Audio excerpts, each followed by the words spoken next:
بھارتی army chief کے بیانات کو نظر انداز نہیں کیا جا سکتا۔ وزیر دفاع خواجہ آصف کا کہنا ہے کہ کسی صورت بھی بھارت پر اعتماد نہیں کر سکتے۔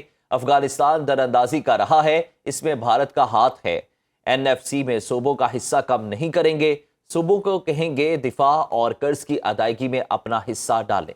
خواجہ آصف نے مزید کہا، پاکستان کو غزہ بھیجنے جانے والی سیکیورٹی فورس کا حصہ بننا چاہیے۔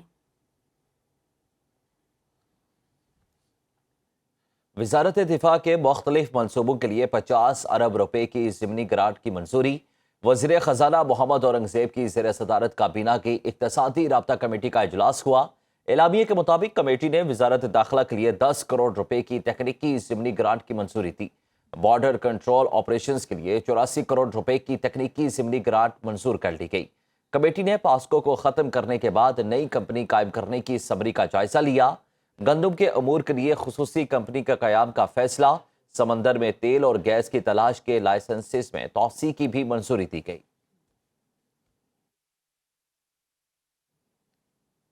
چیئرمین PTI بیرسٹر گوہر کا کہنا ہے کہ آئینی عدالت کے قیام کی کسی صورت حمایت نہیں کرتے۔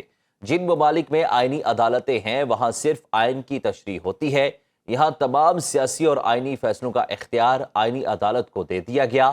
اڈیالہ جیل کے باہر میڈیا سے گفتگو میں کہا کہ حکومت 27ویں ترمیم سے توجہ ہٹانے کے لیے 28ویں ترمیم کا شوشہ چھوڑ رہی ہے۔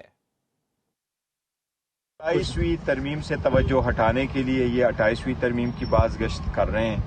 یہ اپنے آپ کو قانون سے بالاتر سمجھتے ہیں، لوگوں کی نظروں میں یہ گر چکے ہیں۔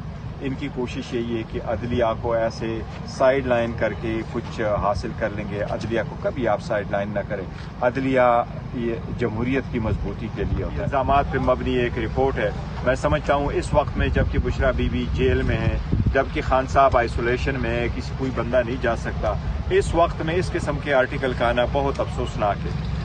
ہم اس کو ریجیکٹ کرتے ہیں، اس کی مذمت کرتے ہیں۔ یہ بالکل غلط آرٹیکل ہے کہ کوئی بھی رپورٹ کرے اس کے بیس پہ آپ ان کی ٹرولنگ نہ کریں۔ میں نہیں سمجھتا یہ کوئی اچھی بات ہے۔ وزیر اعظم شہباز شریف سے امریکہ میں مقیم سکھ برادری کی تنظیم کے صدر جسدیپ سنگھ کی ملاقات۔ وزیر اعظم نے پاکستان آمد پر سکھ رہنما کو خوش آمدید کہا۔ شہباز شریف نے کہا کہ پاکستان میں سکھوں کے کئی مذہبی مقامات موجود ہیں جن کی دیکھ بھال کی جاتی ہے۔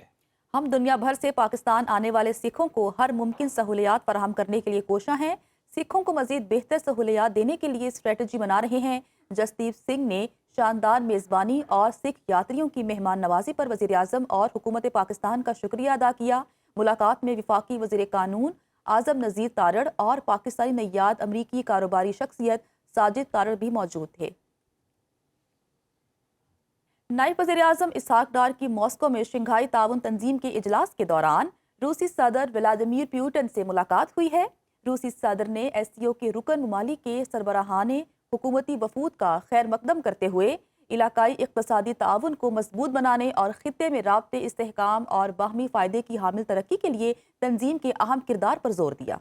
اسحاق ڈار کی روس کے نائب وزیر اعظم الیکس اورچک سے ملاقات میں پاک روس تعلقات کا تفصیلی جائزہ لیا گیا۔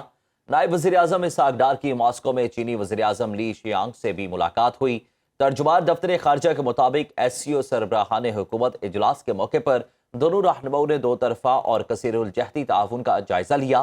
پاکستان اور چین نے ہر موسم کی اسٹریٹجک شراکت داری کی توثیق کی۔